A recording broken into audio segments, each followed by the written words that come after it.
Hello to everyone and welcome back to FPL Animate. My name is Oded. Today's video is all about Leeds United. How their season went so far, who are they going to face next in the upcoming fixtures, formation who they might play with, and the players who may bring the most points from now on. So last week I talked about Wolves' great fixtures up until game week 14. Now it's time to talk about Leeds' fixtures up until game week 15. Leeds didn't open the season quite well, 2 defeats and 2 draws that gave them 2 points and the 17th spot in the league. Not what you expect after 4 games, with scoring only 4 goals so far and conceded 11, but things may turn for the better starting game week 5 until game week 15. They will face low table teams on paper, including Brentford at home in game week 15, and only face 3 top teams along that period. If we are talking offense, most of those teams have a poor defense. Not bad as Leeds so far, but close enough. It could be trouble against teams like West Ham, Leicester, Spurs, Brighton and Wolves, but Leeds need points and there is no other time than now to get back on the horse and to the great offense team they were last season.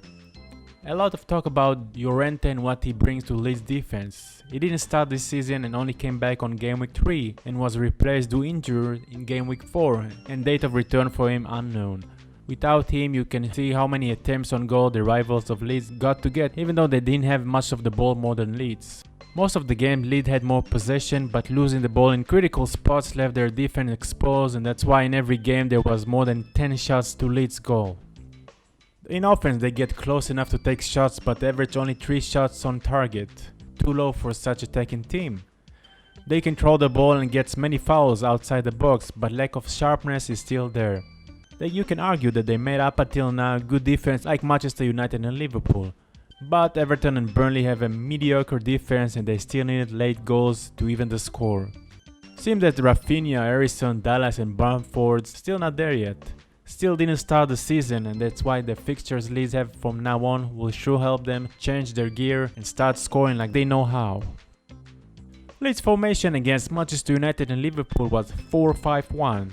They changed it to 3-3-3-1 against Everton and Burnley because they thought those teams are less threat on offense and their defense not as strong. So I think they will keep this formation from now on because of their team they face next. And because they don't have a center back available for the next couple of games. So this is the formation I think they will go up next against Newcastle, who probably will miss Wilson. Melia of course will start, the most stable position in Leeds. With the defenders, it will be harder to predict who is going to play in the upcoming games. Llorente was injured and don't have a return date yet. Souček will come to the pitch to replace Llorente, got a direct red card and will miss the games against Newcastle and West Ham.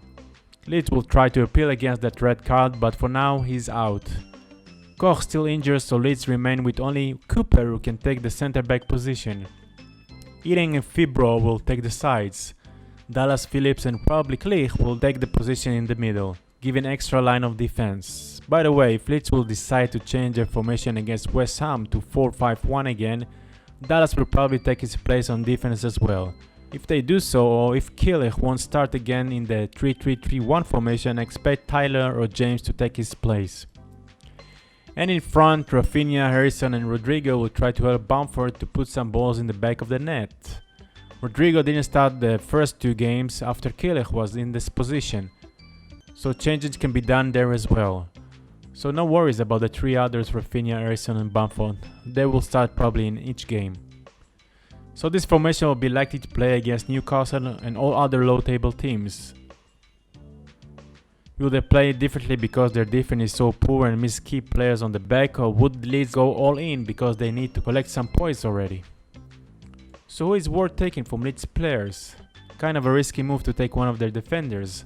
The shining point to take Melia if you are planning to use wildcard anytime soon or have him already is the amount of saves he gets in every game.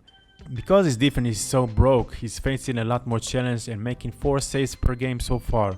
So there is a point there, the problem is the clean sheet. But with this fixture he may get some soon.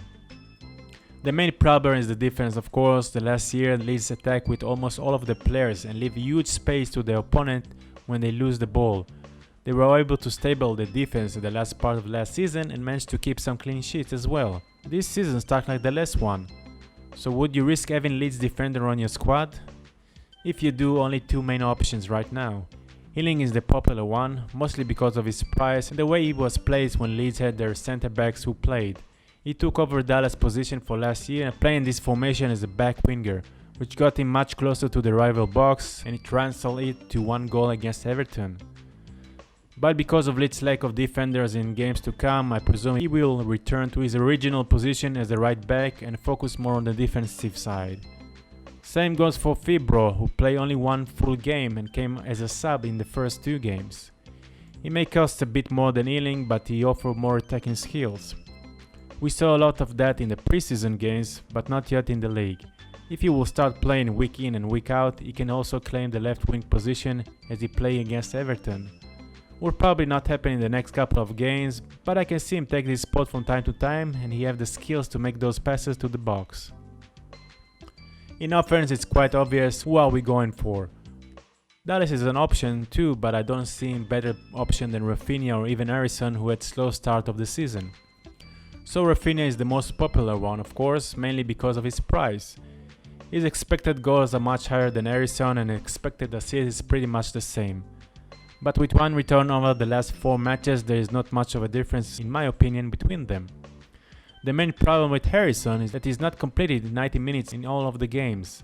Usually if there's an offensive sub, he will be the first or second to go out.